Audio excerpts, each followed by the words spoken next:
Hi guys, welcome to this session in Microsoft Word. In this module, I want to talk to you about borders and symbols that appear on your screen when you type certain things. For example, if I do 3 dashes on the screen and press enter, that will give me a line across the screen. That is actually a border. If I select borders there, look, it's given me another one. That's all that it is. And if I type on it, I can type on it. It's just a line, bottom border on a paragraph. Now, if I just get rid of all of that and get myself some blank text by typing equals rand with an open and close bracket afterwards and then press enter, that'll give you some text. If I click into this first paragraph, I'll just make these a bit more obvious. So click it in there, just press enter and give myself the line spaces. So borders are obviously you get borders from here. So you've got different options there. I'll go for all borders. Even though it's got the line down it doesn't do that. It would for a table. You can shade things in from here as well if you wanted to. You can create right borders, left borders. It's totally up to you where you want the border, top border. And you can come down and put a right border on like this one. And then if you want, you can change the actual lines in the borders. If you go down to border and shading at the bottom there, you've got the option of selecting a border but picking a different line and a different color. So I can go for a thicker line. If I come down even further, you can get a really thick line. And then color, go for red.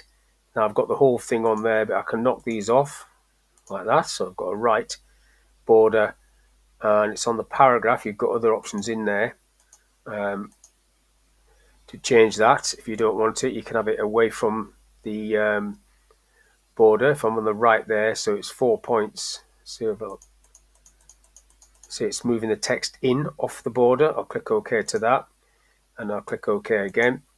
See, it's moved it off the border a little bit there. You've also got, if I go back into there, you've got the actual page borders, same sort of thing, but you've got this extra feature at the bottom here where you can really fancy or create a fancy document if you like so. There's quite a lot of different options in here. I'll pick on that one and then click OK. So that's a page border, and you've got that like so. So that's borders and shading. You don't need to go into format borders to get shading when you've got it there. But if you go into the little drop down here, you come into the paragraph area. This is all to do with indents and things like that. So left indent, you can just change that on whatever paragraph you're in.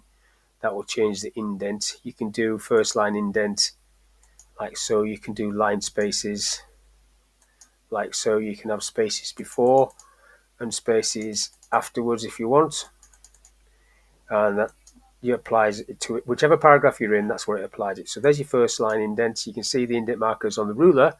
If I had the ruler on, view ruler, you can see the indent marker there, first line, body of the text, double line spaces, and so on. So all of this is quite quick and easy to do. But you've got some, if I got myself a blank document, Control N for new, and just show you this on a blank document. If you type C inside a bracket like that, it automatically gives you the copyright symbol.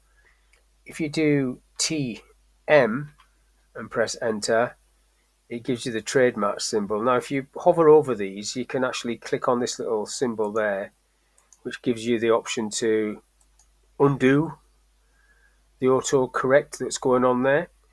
So there's lots of different things you can do. Colon and open bracket, and it does a sad face for you and things like that. And like I said already, 3 little dots and press enter, that gives you a border, a bottom border. These all live in options under proofing and autocorrect.